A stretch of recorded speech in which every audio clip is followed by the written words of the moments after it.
Shalom, shalom, bien-aimés de Dieu, shalom. Bienvenue à votre émission Plateau charismatique. Ce soir, je reçois pour vous le pasteur Jean-Paul. Alors, le pasteur Jean-Paul vient pour nous parler de ce thème sur le chemin de la moisson. Bonsoir, pasteur. Bonsoir, la sœur. Comment allez-vous ce soir? Très bien. Amen, amen.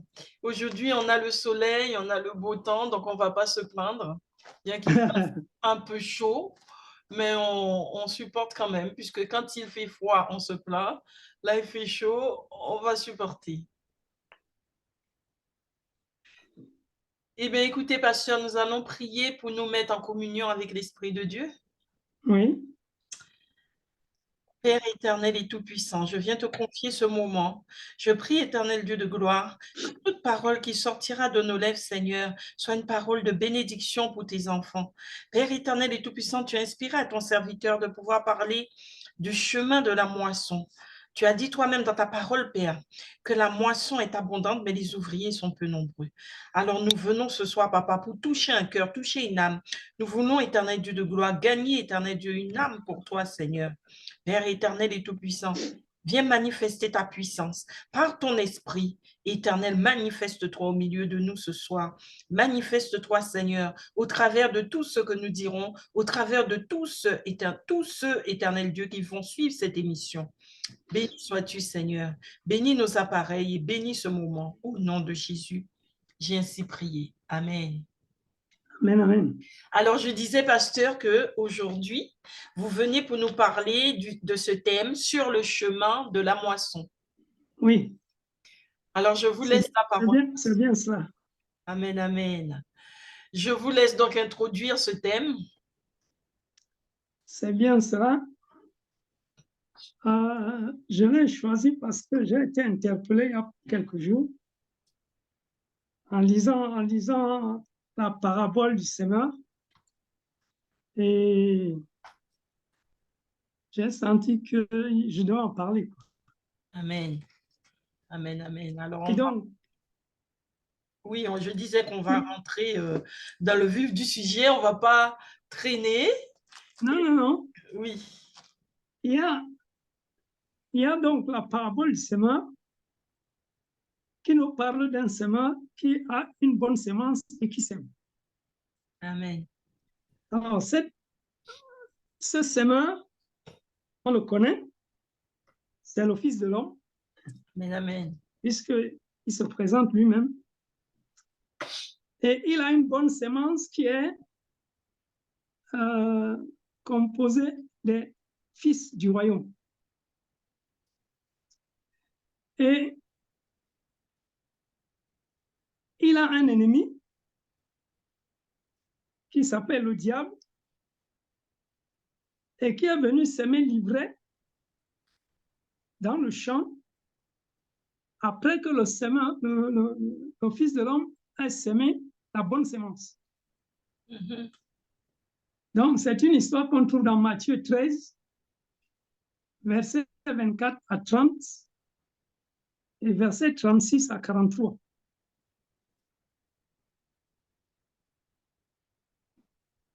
Donc, il nous donne les explications en nous disant que la moisson, c'est la fin du monde. Enfin, on va prendre ça pour être juste. Matthieu 13.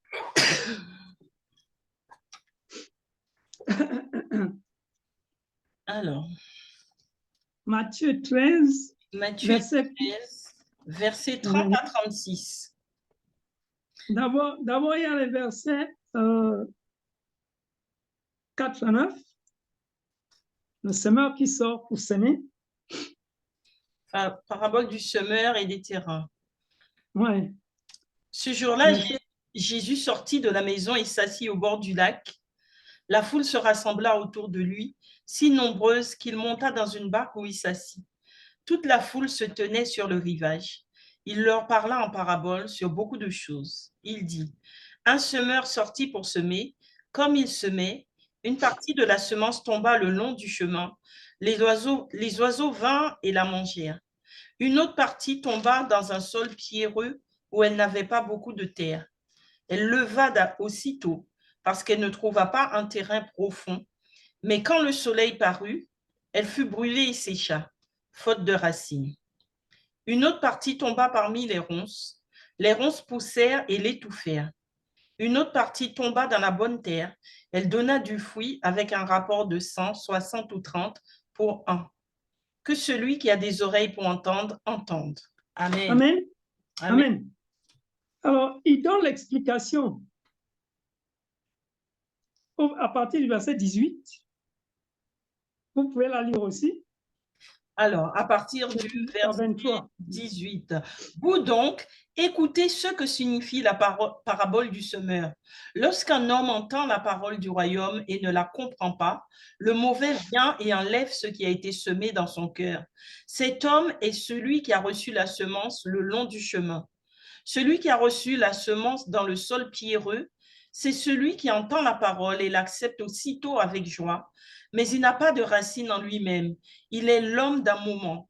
Et dès que surviennent les difficultés ou la persécution à cause de la parole, il trébuche. Celui qui a reçu la semence parmi les ronces, c'est celui qui entend la parole, mais les préoccupations de ce monde et l'attrait trompeur des richesses étouffent cette parole et la rendent infructueuse. Celui qui a reçu la semence dans la bonne terre, c'est celui qui entend la parole et la comprend. Il porte du fruit avec un rapport de 100, 60 ou 30 pour un. Amen. Alors, donc on comprend ici que la semence, c'est bien la parole de Dieu. Amen, amen. Et on va regarder en Marc, chapitre 4.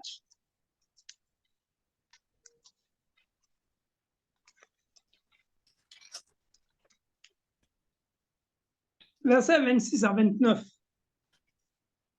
Alors, Marc chapitre 4, versets 26 à 29. À 29, oui. Parabole de la semence et de la graine de moutarde. Il dit encore, voici à quoi ressemble le royaume de Dieu. Il est semblable à un homme qui jette de la semence en terre, qu'il dorme ou qu'il reste éveillé, nuit et jour, la semence germe et pousse sans qu'il sache comment. En effet, d'elle-même, la terre produit d'abord l'herbe, puis l'épi, enfin le grain tout formé dans l'épi. Et dès que le fruit est mûr, on y met la faucille, car c'est le moment de la moisson. Amen. Amen. Voilà. Ça, c'est la loi de la semence. Donc, on met la semence. Du moins, à partir du moment où vous avez mis la semence, le reste n'est plus votre affaire. C'est l'affaire de Dieu après. C'est ça. Donc, il y a donc, on a vu donc dans Matthieu 13 que il y a plusieurs types de terres. Hein? Il y a une terre qui n'a pas de... La personne qui ne comprend pas. C'est ça. C'est la personne qui a reçu la semence sur le chemin. C'est une terre qui ne produit pas. C'est cela. Ensuite, il y a la terre qui a reçu la semence, mais il n'y a pas de racines. Donc, la semence meurt aussi. Il y a l'autre terre qui a reçu la semence. La semence rencontre les soucis de la vie et puis plein de problèmes. Elle aussi, elle ne produit pas. Ensuite, il y a la bonne terre qui reçoit la bonne semence et qui produit. Alors, ça, c'est la parole. Et on nous dit que dans Marc, du moment que la semence est tombée sur la terre, l'homme n'a rien à faire. L'homme ne peut rien faire. C'est parti, jusqu'à ce qu'elle arrive à son terme. Jusqu'à ce que Dieu donne quelque chose à la fin. Alors, ça, c'est la parole. Maintenant, on va voir autre chose, toujours dans Matthieu 13, à partir du verset 4. On va encore voir autre sémence.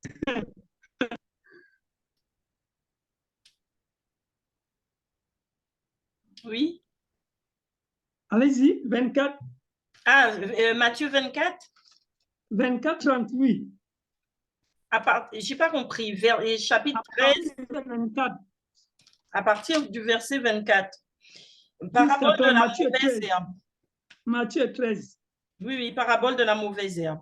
Il leur C'est proposa ça. une autre parabole. Le royaume des cieux ressemble à un homme qui avait semé une bonne semence dans son champ. Mais pendant que les gens dormaient, son ennemi vint, sema de la mauvaise herbe parmi le blé et s'en alla. Lorsque le blé eut poussé et donné du fruit, la mauvaise herbe apparut aussi. Les serviteurs du maître de la moisson vinrent lui dire, de la maison, les serviteurs du maître de la maison vinrent lui dire, Seigneur, n'as-tu pas semé une bonne semence dans ton champ? Comment se fait-il donc qu'il y ait de la mauvaise herbe? Il leur répondit, c'est un ennemi qui a fait cela. Les serviteurs lui dirent, veux-tu que nous allions l'arracher? Non, dit-il, de peur qu'en arrachant la mauvaise herbe, vous ne déraciniez en même temps le blé. Laissez l'un et l'autre pousser ensemble jusqu'à la moisson. Et au moment de la moisson, je dirai au moissonneur, arrachez d'abord la mauvaise herbe et liez-la aux gerbes pour la brûler, mais amassez le blé dans mon grenier. Amen. Amen. Très intéressant. Oui. Et il va dans l'explication à partir du verset 26. Alors, à partir du verset 26, 36. 36, explication de la parabole. Alors Jésus renvoya la foule et entra dans la maison. Ses disciples s'approchèrent de lui en disant, explique-nous la parabole de la mauvaise herbe dans le champ. Il leur répondit, celui qui sème la bonne semence, c'est le Fils de l'homme. Le champ, c'est le monde.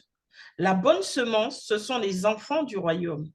La mauvaise herbe, ce sont les enfants du mal. L'ennemi qui l'a semé, c'est le diable. La moisson, c'est la fin du monde. Le moissonneur, ce sont les anges. Tout comme on arrache la mauvaise herbe et la jette au feu, on fera de même à la fin du monde.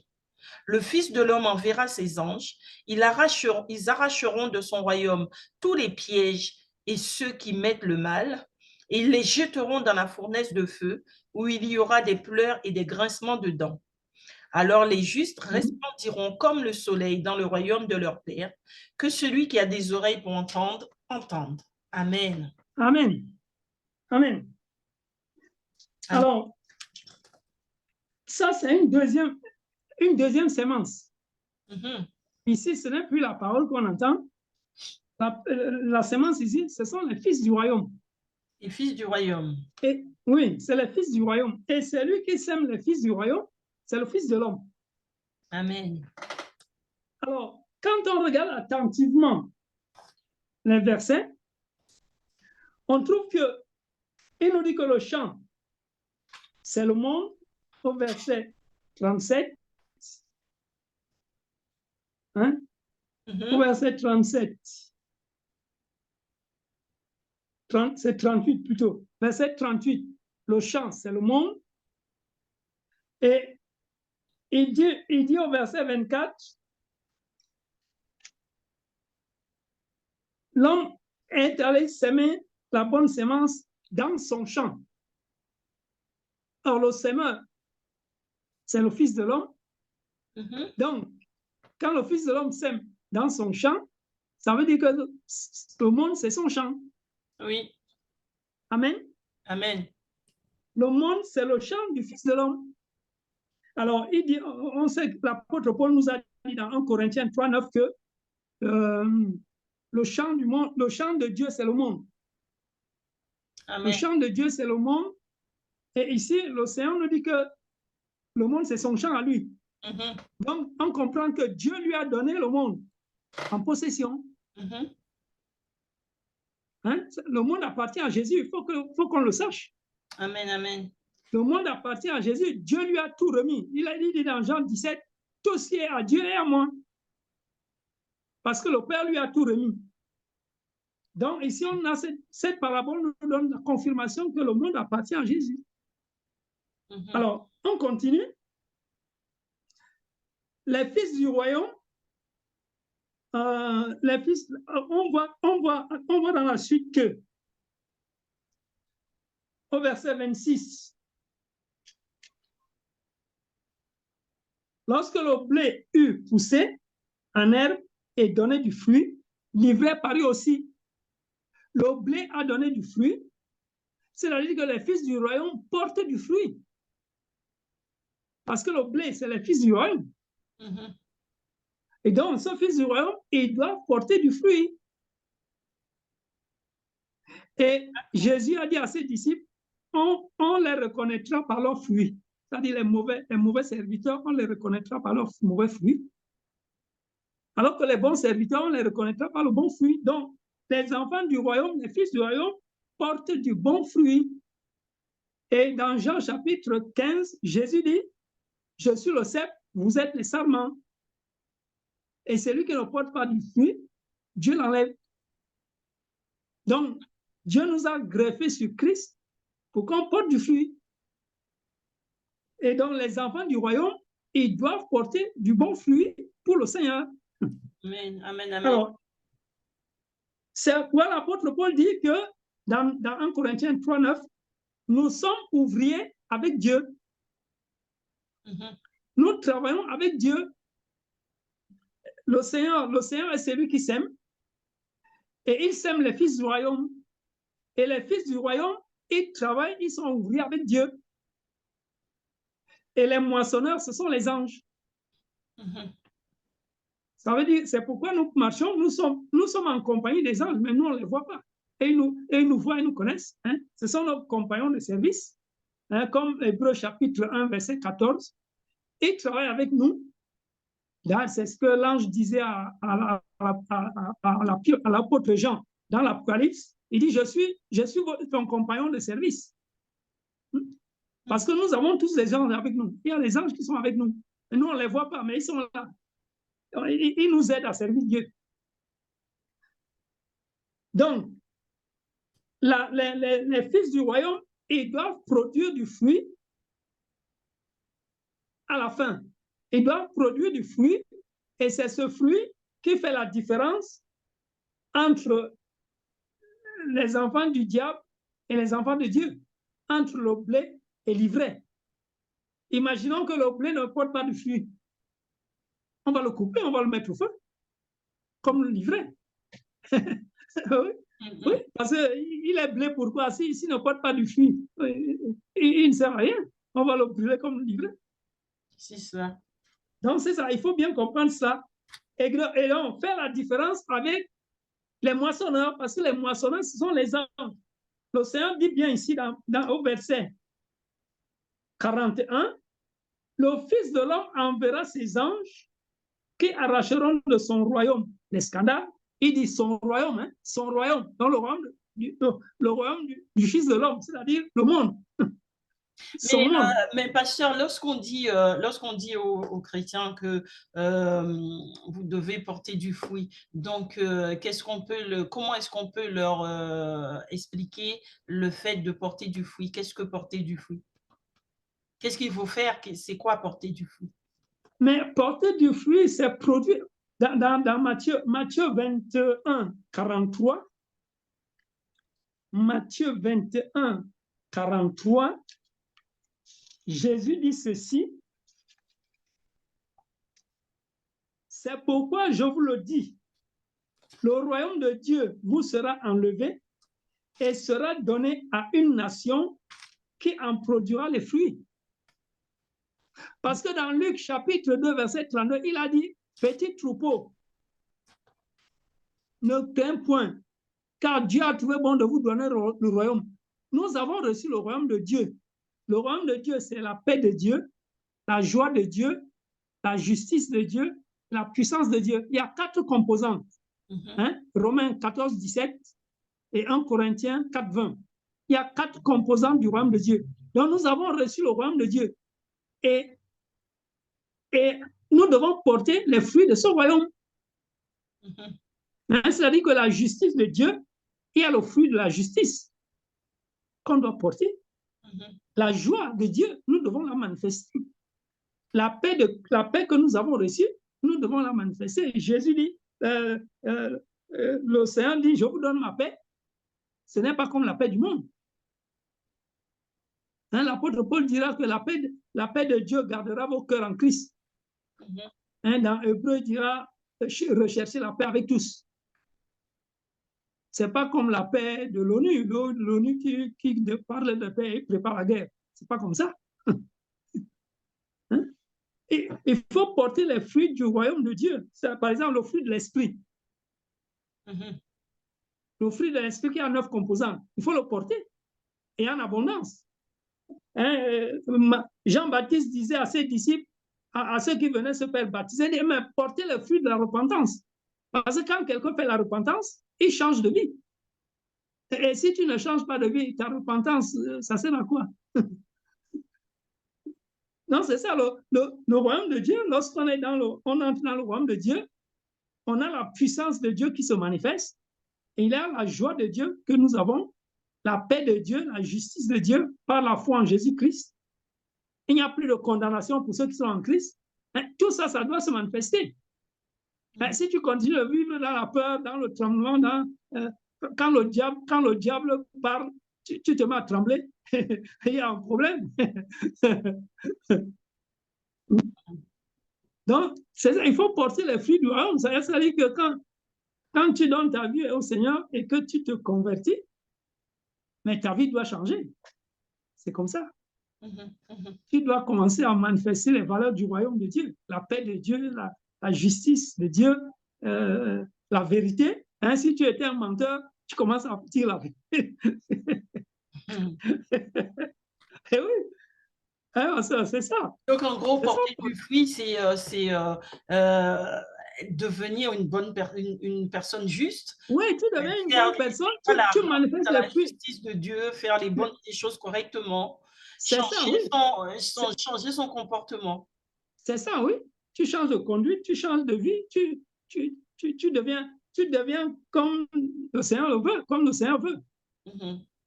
Tu commences à vivre selon la parole de Dieu. Amen. Selon la volonté de Dieu. Tu ne vis plus comme tes grands-parents t'ont appris à vivre. Alors voilà. Donc, mais quand on dit que, pasteur, on dit que le semeur, il a semé dans son champ. Et oui. on dit que le champ, c'est le monde. Donc, ça veut dire que là, vous avez expliqué le porter du fruit pour sa personne, mais il y a aussi porter du fruit dans la semence de l'évangélisation. Oui, mais quand tu si le monde est le champ. Oui, mais quand tu portes, mais c'est toi d'abord qui es toi-même tu es le fruit, tu portes ça en toi. Parce que quand toi tu changes, les autres voient comment tu changes et ça les impacte. Tu deviens un témoin. Hein? On devient un témoin de la parole. Oui, exactement. C'est ce que Jésus a dit à ses disciples en Acte 1. Il dit, vous recevrez une puissance, celle du Saint-Esprit, et vous deviendrez mes témoins. Parce que quand tu reçois le Saint-Esprit, mais il te change. Bien sûr. Et quand il te change, tu deviens donc un témoin. Et à ce moment, tu vas rendre témoignage. C'est comme ça que ça se passe. Dans Jean chapitre 15, il a dit, je prierai au Père et il vous enverra le consolateur. Et quand le consolateur viendra, il rendra témoignage de moi. Et vous aussi, vous rendrez témoignage de moi. Parce que Acte 1 dit, quand il viendra, il vous donnera sa puissance. Et c'est avec sa puissance que vous allez témoigner. Hein, c'est ça. Ça veut dire qu'il faut d'abord que l'Esprit de Dieu vienne, qu'il nous change, qu'on devienne témoin. Hein, parce que quand il va nous changer, il va nous donner l'image de Jésus. Et c'est comme ça que maintenant, quand il nous donne l'image du Seigneur, alors on va témoigner. C'est ça. Amen, amen. Ah oui. Il faut d'abord être témoin avant de témoigner. Les gens croient qu'on peut témoigner comme ça. Non. Non. Parce que c'est le Saint-Esprit qui parle. Hein? Parfois même, tu n'as rien. Parfois même, tu as la bouche fermée. Mais dans ton silence, tu parles. La personne qui est en face de toi, elle t'entend parler. Oui. Ton attitude lui parle. Et toi, tu es là, tu ne penses à rien, tu ne t'occupes même pas de la personne, tu es dans tes pensées, mais la personne qui est assise devant toi, là, elle, ton attitude lui parle. Oui. Elle peut se lever puis venir te dire, mais ma soeur, comment ça, qu'est-ce que c'est que ça, ceci, ou elle commence à te raconter sa vie. Oui, c'est des choses qui arrivent. On dit que l'onction attire. Oui, oui, c'est ça. C'est Dieu qui fait. Toi, tu es là, tu n'as rien demandé à personne. Quelqu'un vient s'asseoir et commence à te raconter son histoire. Oui.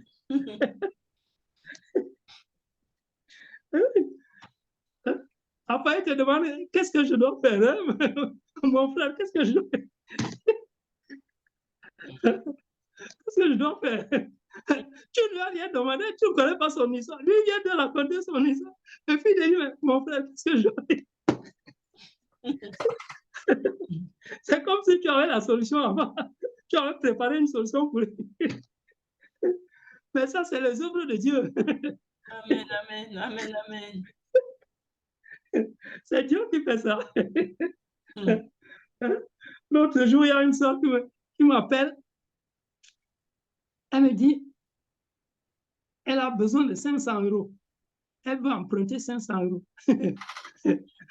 Je ne lui ai pas dit, mais quand elle a rapproché, je dis, mais sœur, mais je veux prendre ça où? Mais elle a oublié tout le monde, c'est à moi.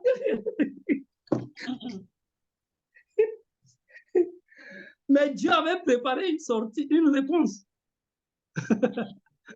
Le Seigneur avait préparé une réponse et je l'ai trouvé après. Ah, formidable. Un Dieu merveilleux. Un Dieu merveilleux. Voilà. Donc, c'est ça, on doit porter du fruit. Hein? Les fruits du royaume, ce n'est pas n'importe quel fruit, c'est les fruits du royaume. C'est-à-dire que la justice de Dieu, elle a un fruit, le fruit de la justice. Il y a le fruit de l'humilité, il y a le fruit de la lumière. Hein, dans Éphésiens 5, verset 8 et 9, on dit que le fruit de la lumière, c'est toutes sortes de bonté. Hein, toutes sortes de bonté. Attendez, je vais vous dire ça.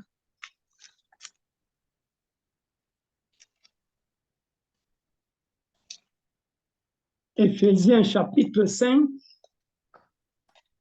versets 8 et 9.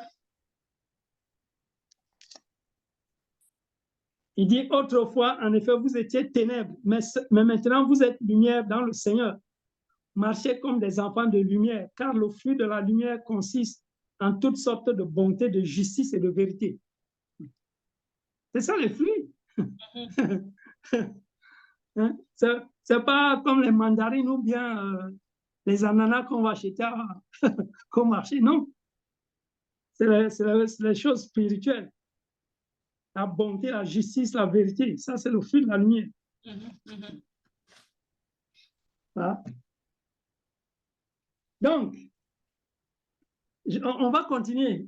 On va continuer. Alors, pasteur, on arrive quand même à la fin. Hein. On a fini. Oh. On a bien parlé. Bon, on peut considérer que c'était une introduction. Oui, je vais juste ajouter, je peux ajouter deux choses. La première, c'est que dans Jean chapitre 4, Jésus a dit à ses disciples, je vous ai envoyé moissonner ce qui ne vous a coûté aucun travail.